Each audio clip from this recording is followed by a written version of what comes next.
Alone Season 12 in the Great Karoo Desert in South Africa. This season is going to be epic with not only hunting, fishing, shelters, and new strategies that we've never seen on Alone before. My name is Dr. Timogen Tan, finalist from Alone Season 9, and I'm going to be your guide this season. We're going to go over all the interesting details in this new environment, but also the things that could potentially save you in similar environments, but also at home right now. So, if you want to learn tips and tricks that could literally save your life today after watching this, why don't you go ahead and click the follow button? It would be awesome to have you to the family, but also to follow on this journey over the next 12 weeks of Alone Season 12. Super excited to get into it. Why don't we just jump right in? Great Karoo Desert in South Africa. Such a really cool environment and completely different in the past. This is hot and we see big game. And as we're going through the season premieres and also the advertisements, we get to see little tidbits on potential game licenses. So, big game definitely might be on the menu. And we see buffalo, we see different kinds of ungulates, so things that have hooves, but we also see previews on what might happen, some of the things that might go wrong this season. And I think I know exactly who this person is, unfortunately. And the interesting thing is, as we're seeing this in the previews of the episode, previews of the season, this is a huge looking catfish. And what that tells me is that potentially you can throw a line and set it. And I'm not sure if they're able to set multiple lines. We'll probably need to watch further in the season, but that is super exciting. That means baits might be potentially on the table, meaning if you get small game, you can use their guts, you can use parts as bait for getting more fish. So that cycle, that workflow is going to be so great for the contestants if this is legitimate. In addition to that, it looks like everyone has access to water, but different types of water. So I'm really curious to dive into everyone's site, but also to share some little tidbits with you too. And it looks like game is on the menu with many people bringing bows and arrows this season. So really cool.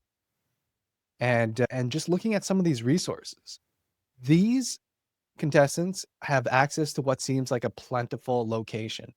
And it's interesting to look at some of their gear lists and to see what you would bring. For me, I brought for a cutting tool, an axe and a multi-tool. That was the only thing I brought.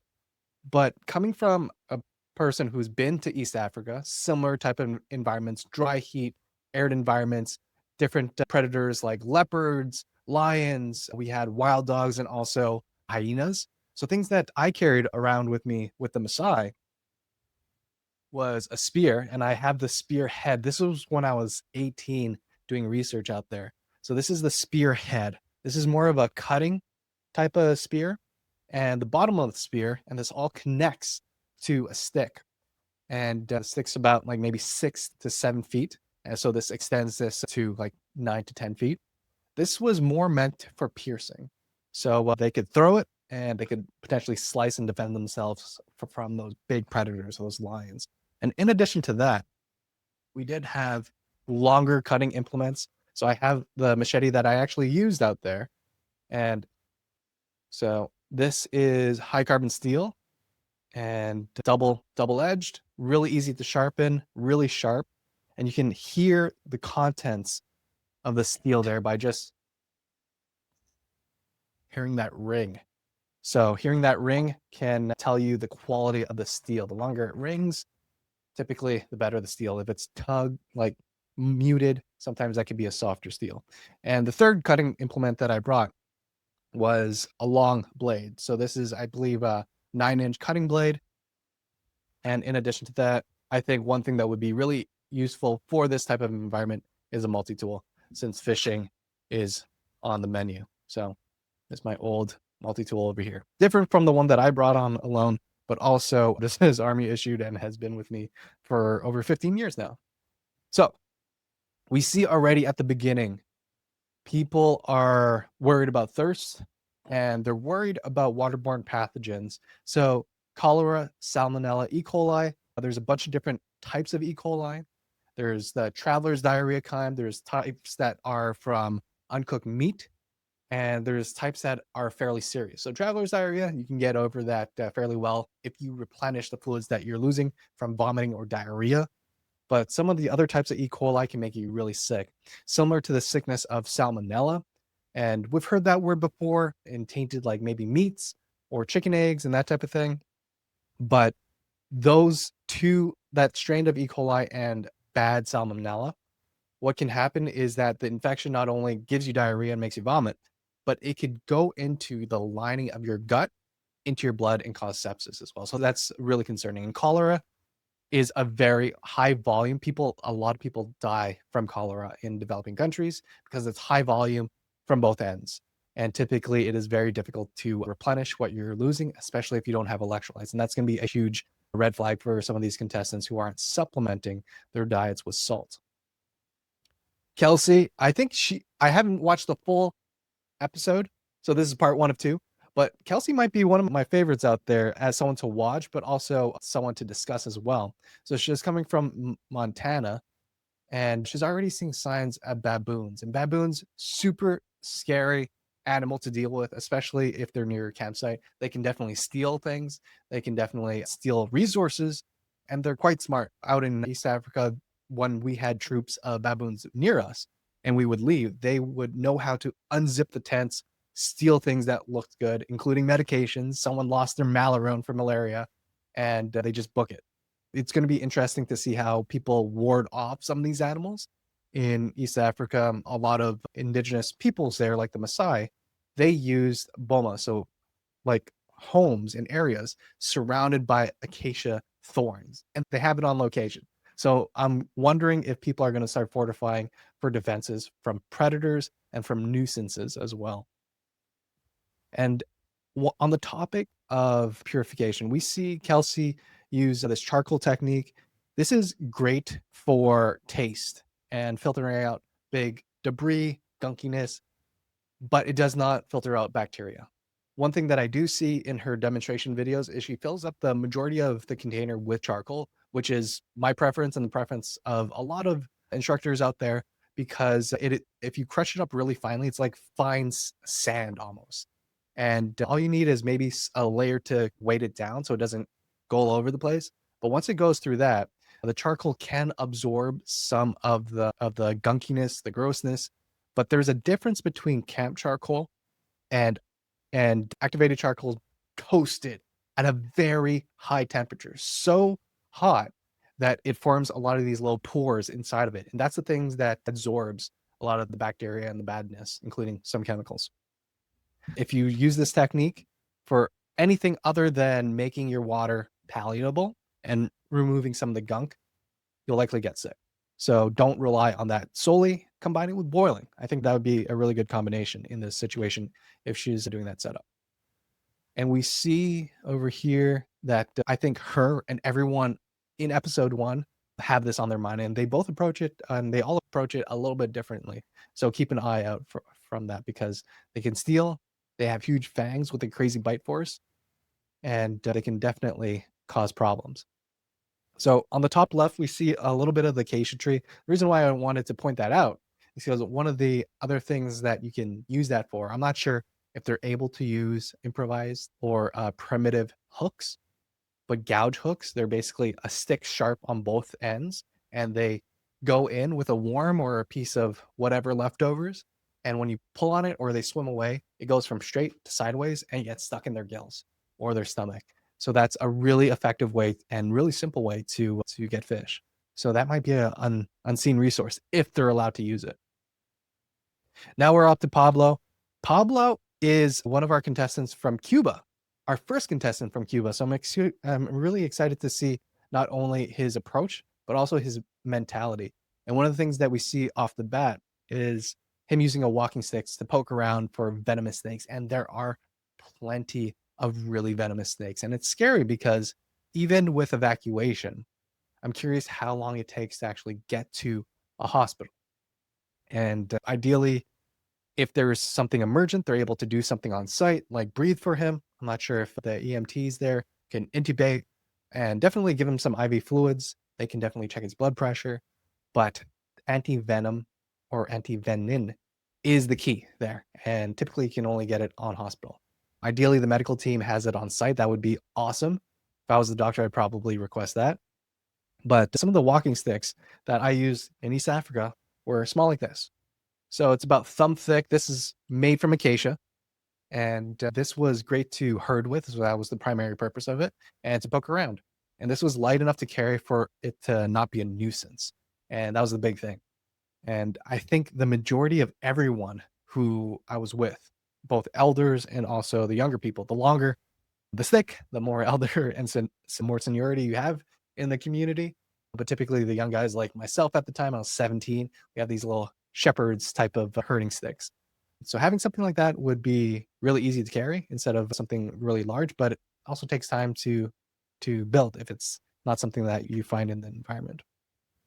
One thing that I do find really interesting is this coyote well or a sit well, and digging near this gunky looking water that's probably filled with parasites, all sorts of bacteria, and the taste to it, I'm sure. A sit well, definitely a good idea to have that water, that gunky water, do it first pass through some of the sandy soil. And it looks like he gets down to the sandy soil. And it's pretty cool concept. One thing that we do see later is a little bit of trouble with it. One thing, however, that I would recommend in environments like in North America that has like pine trees or trees that have kind of Christmas type looking to it, the ones that have really flat ones like cedar, what you can do is kind of wrap branches around the edges of it, and it keeps the sides from falling in. And that's something that I really appreciate because oftentimes when you're just scooping up water, there's a lot of dirt that just falls in and then it gets cloudy again. And if you don't want that sandiness in your water, you have to wait. So having that sides, protected sides, can be really helpful. Awesome, guys. If you find this information super helpful or interesting, feel free to give us a follow and let us know what kind of instruments, what kind of tools would you use in South Africa in these arid environments. And one of the things I might be leaning towards is the shovel. I think it was a good call. But I'm not sure if I would have much else besides a multi tool and a shovel. We have a new contestant over here, Jit. One of the things that I realized right off the bat is the weight differences from some of the contestants. We have some contestants who are average normal. We have contestants who can, I see that they've obviously gained a little bit of weight. And we have contestants who look on the trim side. And what that means for them is that within the first 30 days, they have to have a good sustenance to at least maintain whatever weight they're at. And to give you an idea, in that environment, when you're burning calories to stay cool, when you're sweating, and also burning calories to build, to track, to fish, to do all these things, you are burning more than your average 2,500 kilocalories a day. I would imagine over 3,000. And even with meat, it is very difficult to get to that 3,000 kilocalories a day. You need some additional fats. So I'm curious how successful his jet's going to be. But at the end of the day, it's all down to mentality and also what you get out there. We saw tremendous success with Jordan Jonas on season 6, and he ate well until his last day and he was ready to stay longer. And just like everyone else, Jet recognizes that there's baboons and whether they're a threat or food source. I haven't had, there was one hint on this episode where some contestant was talking about having 5 arrows and hinting that they might be able to get baboons. So I'm really curious if they're actually able to shoot them or if they're able to protect their equipment from those animals. And when they mentioned 5, I'm really curious if it's truly 5 or if they have 5 broadheads, because there might be a mix of broadheads and small game points, blunt tips. And this, to be honest, this little plant over here, I think has the highlight of episode 1 for me, because this prickly pear, it doesn't have any fruits yet, but it can be eaten. And I knew that before, but I didn't know exactly what was in it until I researched it just today. And just a quick tip for you, if you want to eat it without picking out the thorns, you can put it right on a charcoal base and the thorns will sizzle away and you'll have a charred barbecued on both sides and then you can kind of eat that. But They said that this is a good source of minerals, of magnesium, calcium, and potassium, sodium. And my biggest curiosity was, okay, how much? Because if it's just trace, it's not really going to do much. This does have some calories. This does have some moisture in it, so you're getting some hydration in it. But actually, the magnesium guys and the potassium is a significant amount. So for the magnesium, it is like maybe 15% of your daily value for one serving. So it's about maybe like this big. But in addition to that, the potassium is quite significant as well. To give you an idea, it is when you're taking multiples of it, you could potentially get to the lowest dose of what I would give as a supplement from the hospital. So that's a big deal. That's a pretty big deal because in previous seasons, I don't think that there was one plant that had as much electrolytes as this one. So I'm curious if people maximize that because sometimes they contestants only get a very short amount of time to research what's out there and their electrolyte sources. But if you are a future contestant and you have an idea of where you're going, definitely research the contents of the plants and the local animals to know what the protein contents are, the fat contents, and the electrolytes, specifically magnesium, potassium, sodium. If they have anywhere near your daily dose values, that's going to be such a huge resource for everyone. Jet gets gets to fishing, and I think he does get his hook stuck in the water. But one thing that I noticed is the landscape. So he's entering the water from a flat approach, but in the distance, and this might be too far for a walk, but something to consider. Look at the angulations of these ridge lines coming down. Typically, the body of water mirrors the angle of the environment around it. So if you're seeing flat, it's likely to extend out quite flat for longer than you can typically cast. And for areas that have steepness to it and then goes directly adjacent or next to the water, that typically goes deep. So it might be worthwhile to scout out a spot that's next to some of these hills that roll down. You might be able to get deeper water. Otherwise, it might be hot enough to just walk out and fish. So that might be an option too. One thing that I thought of, I don't think I've seen a lot of this. It might be because of regulations or not. But if you put an anchor on the end of your line and then your hooks a little further away, you can potentially get a lot of torque and velocity and force from spinning it around and throwing it further. So I don't think I've seen a lot of that yet, but that'd be an option. Maybe if you don't want to walk that far to get that distance. And sometimes that's you're able to protect your hook from getting snagged because the rocks are typically smooth. And if it snags on something, you pull and it breaks and your hooks are still with you.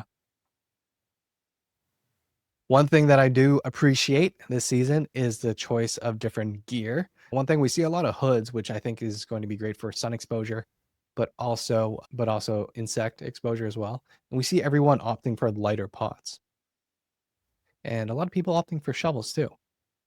This is the one thing I want your opinion, guys. Do you think Kelsey is going to be the one that gets flooded? Because when I look at this environment, I see almost water lines up here, and it looks like she might be sleeping in a riverbed.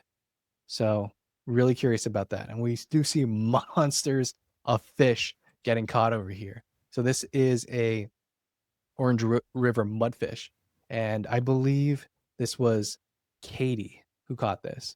And we see her eating acacia seeds, which I've never been in season 2 to see the seeds. So I'm really cool. It's you guys are seeing so many different types of foods, both plant-based and animal-based, and the season's off to such a cool start. And Katie looks like she knows what she's doing. Look at how she's done her basket. So when we've seen previous contestants demonstrate their basket, they might be just be doing it for like a demonstration video to submit their application to a loan. But that basket that she did will catch stuff. It is very finely wound. Very good job there. Super impressed. And I'm excited to see her thrive off of fishing and hunting. And we see her getting excited about warthogs. And the arrow tip that she's using right here is actually the arrow tip that Benji used. And he gave me one of those arrow tips, and they're really easy to sharpen. because it's either two bevel or one bevel. And not only that, you can replace the arrowhead on a different shaft if you have the specific attachment. And I think that's what Benji did too. So if a shaft broke, he could twist off the arrowhead, put some cedar sap or like primitive glue on the tip, and put it on a new one or a primitive arrow shaft. So really cool design. And big game again. And I think Katie mentioned this over here that she can't get that. And I did hear some people talk about it in this first episode that they can only get what their poundage of bow can pull. So 50 pounds, if that's your max, you can only get a 50-pound animal. So I'm not sure if that's 100% true, but baboons, warthogs, that's definitely around that weight. Pablo. Just wanted to emphasize some of these locations. There are little inlets over here. That would be the fishing spots I would look at. At the shoreline where it's the top middle left, that's where I would potentially go to cast lines maybe across or around, because I think that's where fish might be transiting in and out. Similar to the bottom over there, that little kind of peninsula almost that juts out. I think the tip of that would also be a nice spot to cast from too. It's like Pablo usually has a really nice sight. And we see his sit well underwater. And that's pretty interesting because if there are tidal effects, that doesn't necessarily happen to lakes often. So I'm really curious how far away they are from ocean. Because, yeah, I haven't seen a lot about tidal effects in lakes. I think everyone on this episode is concerned about severe dehydration. Over here, it says severe dehydration can lead to kidney failure, which is true, 100% true. One thing that will be a challenge this season is not only dehydration, but your muscles are working and you're in a very hot environment at times. It seems like everyone's covered up, so maybe it's not blazing hot. But if it is hot or if it is cold and your body's working harder as you're exercising, as you're starving, there's a lot of protein and muscle breakdown too. So that combination from dehydration can definitely get you a lot of different kidney damage. And you might see that in color change. So dehydration, typically your color changes to like maybe dark yellow. But once it starts to get to like dark orange, dark red, dark brown, like muddy water, that's where you're getting into kind of severe kidney injury, type that you probably should go to the hospital for. Kelsey on day 2. This is literally day 2. Literally day 2, and these guys are getting so much action, and it's super exciting. And this site makes me very suspicious for where Kelsey's sleeping, probably an inlet of these riverbeds. And in addition to that, that might be difficult fishing. So I'm curious how she does on fishing, or if she has secondary access to a different body of water. And we kind of see this location.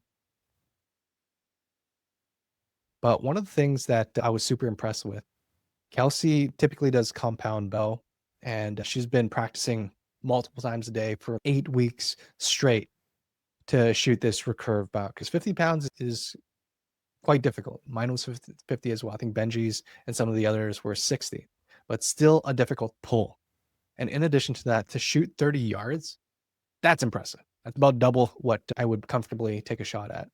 So not only that she's practice and this is her first time using a recurve to hunt, she successfully gets something. So we see her in this season 1 episode get a warthog, and it is a decent sized one. So that's probably like at least 50 something pounds of meat, and definitely more than that to carry. And that Hoyt limb is the exact same limb that I used on season 9. I think the riser is different though, but really good limb, really springy. And opting for a quiver that goes on the bow. And I think that's a really smart choice for this environment. So we see her immediately get to work and starting to process this. And one thing that you might notice is that hair is on the majority of the meat. She didn't skin it. And I think in this environment, that's a super good call. Definitely taking the guts out and all that helps with the heat, but keeping the skin on can definitely get a decent amount of flies away as you're processing things. because you don't necessarily want to put your coat over it and get that tainted with blood or scents and then get the predators in, because there are leopards in this area. So that'd be a even bigger scare than the baboons. They typically hunt very skillfully and they kill from behind, snapping the neck. So might not even be the case where you can call for rescue. Super scary stuff. But that was just half of episode 1. We've seen so many cool things already. I want to know, what are you most excited about? And what do you think is going to be the end of some people over here? I think medical taps still to this day are like 50 to 60% of everyone who leaves alone, either tapping or getting pulled out. I think dehydration is going to be a big issue. I think temperature control is going to be a big issue as well. This is the first time that sleeping bags were not a choice on alone. So the people who did not choose a blanket or anything like that, I'm curious to see how they adapt. They might be shoving a bunch of grass in their jackets and coats, or they might be getting really darn cold, and how they're modifying their shelters as well to compensate for this. Another thing is, I don't think tarps are included this season as well. So I'm seeing people bring tarps. Might be the case where you either bring your tarp or you don't have a tarp. So stay tuned for that. Exposure injuries, dehydration, electrolyte abnormalities. I think people might be falling, twisting their ankles from dehydration and then feeling faint and falling. I think those are the things that are going to bring people out, besides getting sick and crapping your pants. So if you enjoyed that, if you enjoyed some of those little tips, give us a follow and stay tuned for part 2 of season 12, episode 1. And in addition to that, if you want to learn more medical tips, the things that will save your life, whether you're in the wilderness or in the city, right at home, take a look below. The link to our courses and resources are right there. Stay tuned, guys. I'll see you next time.